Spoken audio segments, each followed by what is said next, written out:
টক ঝাল মিষ্টি স্বাদের এই পুঁটি মাছের রেসিপি যাকে খাওয়াবে সেই প্রশংসা করবে। Hi guys, welcome back to my channel. কেমন আছো তোমরা? আশা করি সবাই খুব ভালো আছো, আমিও ভীষণ ভালো আছি। তো আজকে আবার নতুন রেসিপি নিয়ে তোমাদের সামনে হাজির হয়েছি।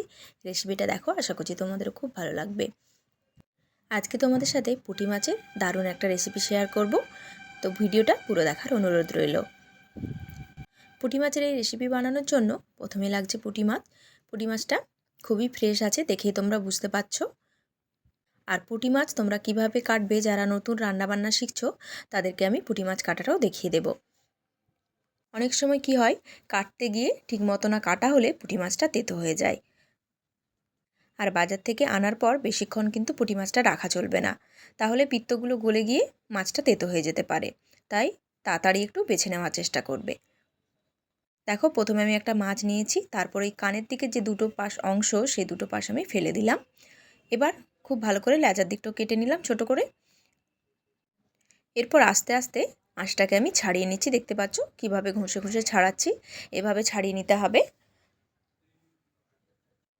পুরো আঁশটাই কিন্তু সুন্দরভাবে উঠে গেছে। এবার কেটে নেওয়ার পালা। পেটের ঠিক একটু ওপরে ছোট্ট করে একটু কেটে দিলাম। তারপর দেখো, মাছের যে তেলটা ভেতরে থাকে সেটা আমি পুরোটাই বের করে নিচ্ছি। আর দেখতে পাচ্ছ যে পিত্তটা একদম সলিড আছে, একটুও কিন্তু গলে যায়নি। তার মানে কিন্তু মাছটা একদম ফ্রেশ আছে আর একটুও তেতো হবে না। আর এভাবে কিন্তু প্রত্যেকটা মাছের পিত্ত ফেলে দিতে হবে। আশা করছি তোমাদের বুঝতে কোনো অসুবিধা হচ্ছে না। তো আরও একটা মাছ তোমাদেরকে আমি কেটে দেখাচ্ছি। দেখো, ঠিক এভাবে পেটটা অল্প করে কেটে নিয়ে মাছের তেলটাকে বের করে নিতে হবে, যাতে পিত্তটা খুব ভালোভাবে বেরিয়ে আসে। প্রত্যেকটা মাছ কিন্তু সমানভাবে কেটে নিলাম। এবার এটাকে খুব ভালো করে ধুয়ে নেব। তাই আমি ওই দেখো ফুটো ফুটো একটা ঝুড়ি নিয়েছি, যার মধ্যে আমি মাছটা ধুয়ে নিলাম। খুব ভালো করে পরিষ্কার করে 4 থেকে 5 বার ধুয়ে নেবে। এখানে দেখো, বেশ খানিকটা আমি ধনেপাতা নিয়েছি। ধনেপাতাটা আমি শেষে অ্যাড করব, তাই তুলে রেখে দিচ্ছি।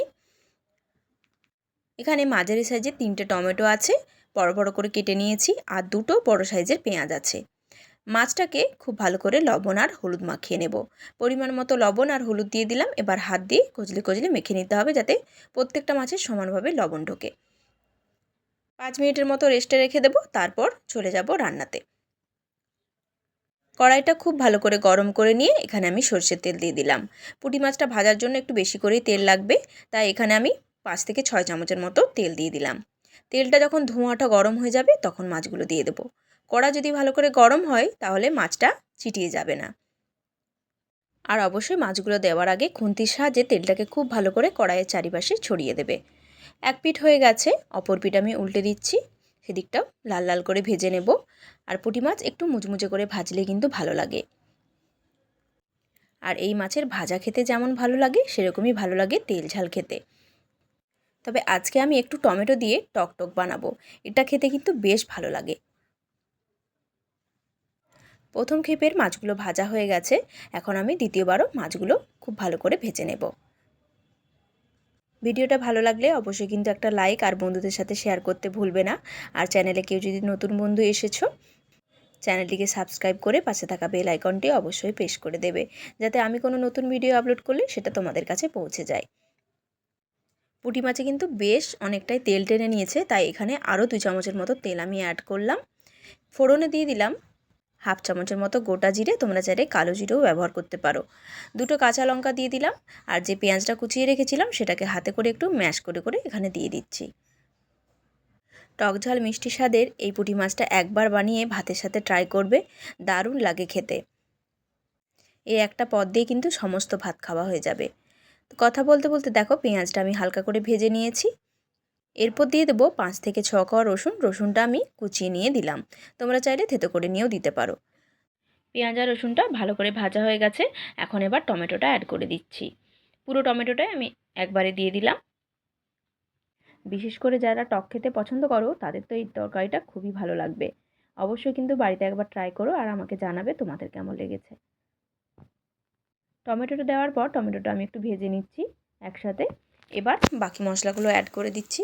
এখানে হাফ চামচের মতো কাশ্মীরি লঙ্কার গুঁড়ো দিলাম। হাফ চামচের মতো দিয়ে দেবো হলুদের গুঁড়ো।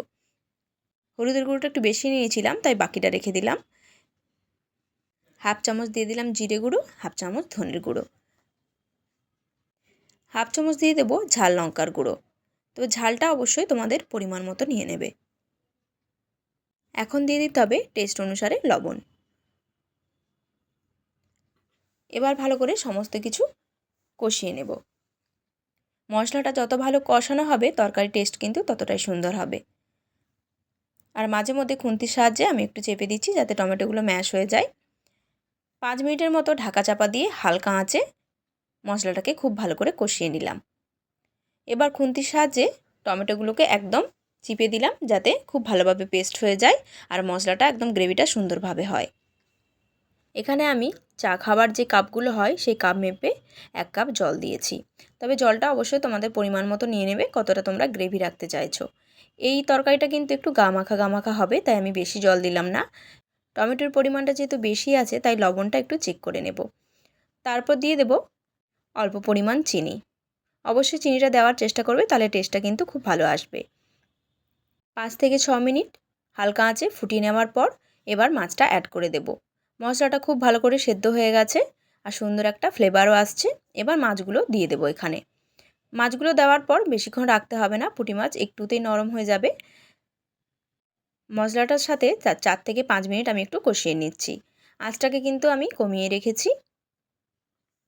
আর মাছগুলোকে একটু অনবরত নাড়াচাড়া করে দিচ্ছি যাতে খুব ভালো করে মাছের গায়ে মশলাটা ঢোকে। নামানোর আগে এবার ধনেপাতাটা দিয়ে দেবো। অবশ্যই ধনেপাতাটা দেওয়ার চেষ্টা করবে, তাহলে ফ্লেভারটা খুব সুন্দর আসবে। আর যদি বাড়িতে ধনেপাতা না থাকে তাহলে একটু গোটা ধনে ড্রাই রোস্ট করেও তোমরা দিতে পারো, সেটারও ফ্লেভার খুব সুন্দর আসে। এবার দেখো সমস্ত কিছু খুব ভালো করে আবারও মিশিয়ে নিচ্ছি। নামানোর আগে উপর থেকে একটু কাঁচা লঙ্কা আর কাঁচা ধনেপাতা একটু ছড়িয়ে দিলাম। কাঁচা লঙ্কাটা আমি একটু চিড়ে দিয়েছি। এখন একটা সার্ভিং বলে আমি সার্ভ করে দিচ্ছি। ভিডিওটা তোমাদের কেমন লাগলো অবশ্যই কিন্তু আমাকে কমেন্টে জানিও।